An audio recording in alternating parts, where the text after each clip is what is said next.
बिस्मिल्लाहिर्रहमानिर्रहीम। अस्सलाम वालेकुम व्यूअर्स, मैं हूँ आपकी दोस्त मुस्कान ख़ान। और आज हमारे किचन में क्या बन रहा है? आज हमारे किचन में बहुत ही डिलीशियस डिश बन रही है, वो है आलू गोश्त, जो कि सब लोगों की बहुत ही पसंद है और हर बंदे को ये डिश जो है वो बहुत पसंद है। तो चलिए देखते हैं कि इसके लिए हमें किन चीज़ों की ज़रूरत है और इसको किस तरह से बनाना है। तो ये देखें, ये हमारे पास मटन है और किलो से थोड़ा सा ज़्यादा मटन है, ये ले लेंगे। और इसके साथ ही हमने तकरीबन 1 पाव के करीब आलू जो है वो काट कर रखे हुए हैं और पानी में भिगो दिए ताकि ये ब्लैक ना हो। इसके साथ हम ये 2 अदद बड़े बड़े, ये देखें काफ़ी बड़ा प्याज है और इस तरह इतने प्याज लेंगे और 2 अदद हम टमाटर लेंगे। टमाटर हम इसलिए कम डाल रहे हैं कि हमने इसके अंदर दही का इस्तेमाल जो है वो करना है, क्योंकि जब हम दही यूज़ करेंगे तो बहुत ही ज़बरदस्त टेस्ट जो है वो इसका बनेगा। इसके अलावा हम इसके अंदर 7 जवे जो है ये लहसुन के डाल रहे हैं और बहुत ही छोटा सा जो है वो पीस हम अदरक का डाल रहे हैं। आप लोग चाहें तो 1 टीस्पून जो है वो आप डाल सकते हैं। ये देखें, अब हम ये गोश्त जो है ये इस तरह कुकर में डाल देंगे।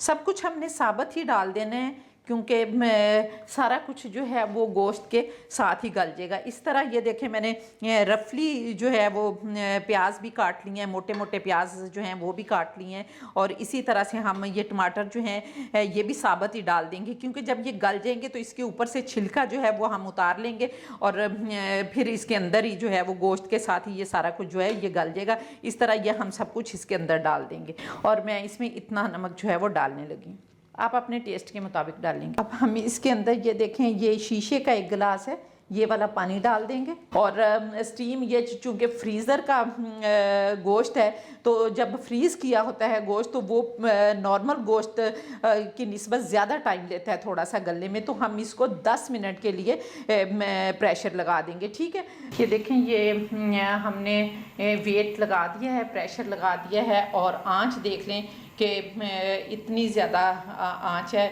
बिल्कुल हल्की आंच पर नहीं रखना, आपने मीडियम आंच पर रखना है। तो इससे जब ये वाली पिन जो होगी, ये वाली पिन जब आपके ऊपर आ जाएगी तो उसके बाद आपने इसको देखना है। जब इसने शू शू ये वाला जो इसका ढकना है ये शू शू करने लग जाएगा, आवाज़ देने लग जाएगा, तो फिर आपने इसको तब 10 मिनट के लिए या 8 मिनट के लिए कर लें, क्योंकि ये तो अब कुछ लोगों के पानी पे भी डिपेंड करता है कि उनके पानी से गोश्त या दालें जो हैं वो जल्दी गल जाती हैं और कुछ लोगों के पानी से वो दालें जो है वो जल्दी नहीं गलती। तो अगर आप न्यू हैं तो फिर आप इसको 8 मिनट में खोल के देख लें, नहीं तो अदरवाइज़ फिर आपको एक्सपीरियंस भी होता जाता है कि अब ये कितने टाइम में जो है वो गल जाएगा। इसके अलावा ये देखें, ये हम 3 किस्म के मसाला जात लेंगे। ये गरम मसाला है, ये हमने 1 टीस्पून भरकर लिया है और ½ टीस्पून हमने सौंफ ली है और 1 टीस्पून जो है वो हमने खुश्क धनिया लिया। इनको हम तीनों मसालों को जो है वो आपस में पीस लेंगे और फिर मैं आपको बताती हूँ कि इन्हें क्या करना है। अब हम दही तैयार करेंगे। ये देखें, ये मसाला भी हमने पीस लिया, ये देखें ये भी हमने पीस कर रख लिया, लेकिन जब हम गोश्त को भूनेंगे तो तब ये मसाला डालेंगे। उसके अलावा हमने ये दही डालना है। ये देखें, 1 प्याली हमने दही ले लिया है। 1 टीस्पून हम मिर्चें डालेंगे और आप लोग अपने जायके के मुताबिक जो है वो डाल सकते हैं। मैंने इसमें 1 टीस्पून मिर्चें जो हैं वो डाली हैं।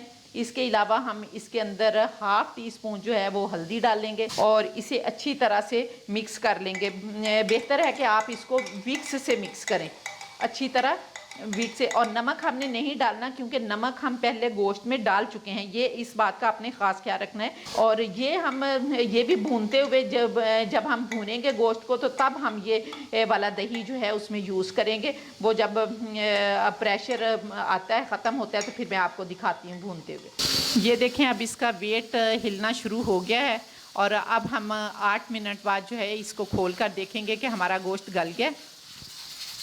दूसरे ये देखें, मैं आपको ये भी बता दूं कि जब आपने कुकर का ढकना उतारना है ना, तो वेट को इंतज़ार करना है, थोड़ा सा चूल्हा बंद कर देना है, वेट हिलता होगा क्योंकि उसमें प्रेशर होता है, तो उसको निकलने देना है आपने, और फिर आपने वेट उठाना है। वेट उठाने के बाद ढकना उठाने का भी एक प्रोसीजर है। आपने ढकना जो है वो डायरेक्ट इस तरह से नहीं उठा देना, बल्कि अपने ऑपोजिट साइड पे इस तरह से आपने ढकने को उठाना है, उधर से कि अगर गैस जो है वो उस साइड पे निकले, आपके फेस पर जो है वो ना पड़े। तो जो न्यू है, बिगनर्स हैं मेरी बेटियां, वो इस बात का खास ख्याल रखें, क्योंकि ये बहुत बड़ा एक इशू होता है जिससे भाप भी आपको लग सकती है, आपका फेस भी जल सकता है, आपके हाथ भी जल सकते हैं। अब ये देखें, ये माशाल्लाह आपको नज़र आ रहा होगा कि ये हमारा बिल्कुल थोड़ा सा पानी है, और हमारा गोश्त जो है, हर चीज़ एवरीथिंग जो है वो बहुत अच्छी तरह से हो गई है। अब हम इसको भूनते हैं, और इसमें हम कितना ऑयल डालना है हमने, ये मैं अभी आपको बताती हूँ। अब आपने थोड़ी सी आंच तेज़ करनी है, और आंच तेज़ करके इस पानी को खुश्क कर लेना, क्योंकि ये बिल्कुल थोड़ा सा पानी है, ये बहुत ज़्यादा पानी नहीं है कि ये खुश्क नहीं होगा। ये देखें, अब हमने इतना ऑयल जो है इसके अंदर डालना है।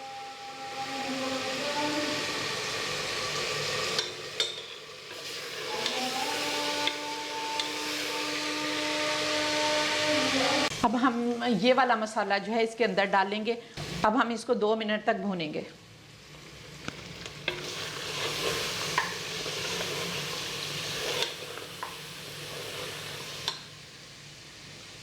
फिर अब हम इसके अंदर ये वाला दही वाला मसाला जो है ये डालेंगे।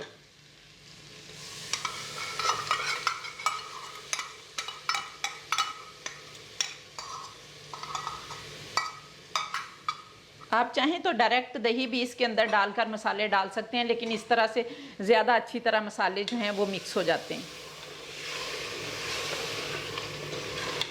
और 5 मिनट तक फिर भूनें अच्छी तरह इसको। बहुत मज़े का आलू गोश्त जो है वो बनेगा इंशाल्लाह। और इसके अंदर कुछ लोग जो हैं वो कसूरी मेथी भी डाल लेते हैं, अगर किसी को पसंद हो तो एंड पे कसूरी मेथी जो है वो भी डाल सकते हैं। ये देखें कितना ऊपर ऑयल जो है वो आना शुरू हो गया। ये इस बात की निशानी होती है कि आपका जो गोश्त है या जो भी चीज़ आप बना रहे हैं वो अच्छी तरह से उसकी भुनाई जो है वो हो गई है। ये देखें, को बहुत ज़्यादा नहीं मैंने भूना, सिर्फ 5 मिनट भूना है, और उसके साथ ही देखें कि ऑयल भी जो है वो ऊपर आ रहा है। अब हम क्या करेंगे, इसके अंदर आलू डालेंगे। ये देखें, अब हमारे पास आलू हैं, ये हम इसके अंदर डाल देंगे।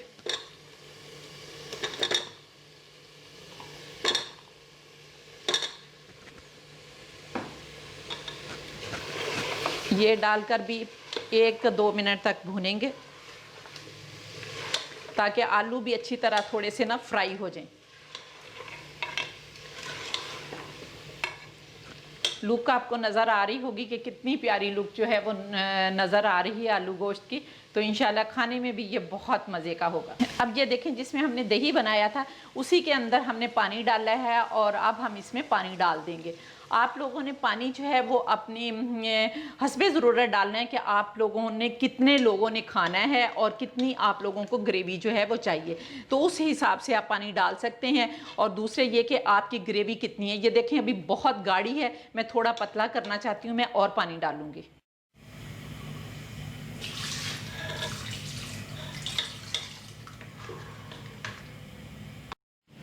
अब ये देखें, हमने जितना पानी डालना था हमने डाल लिया है। अब इस स्टेज पर आकर आप नमक जो है वो चख सकते हैं।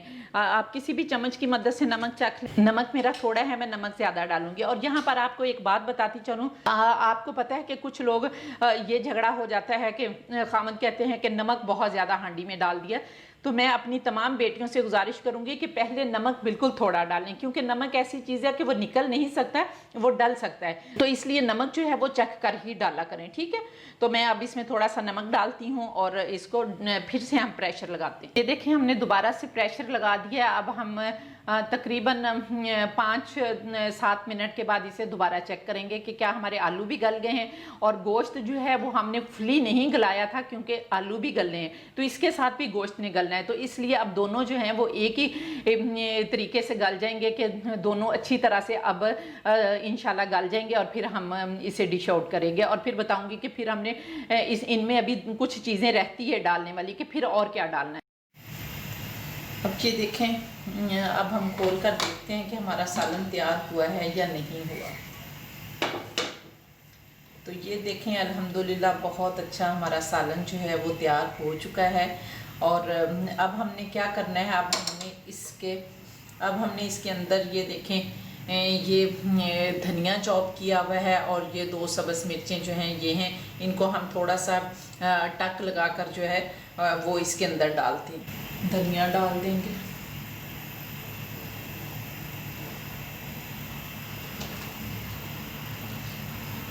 और फिर से हम 1 मिनट के लिए ढकना लगा देंगे, क्योंकि हमारा सालन जो है वो गर्म है।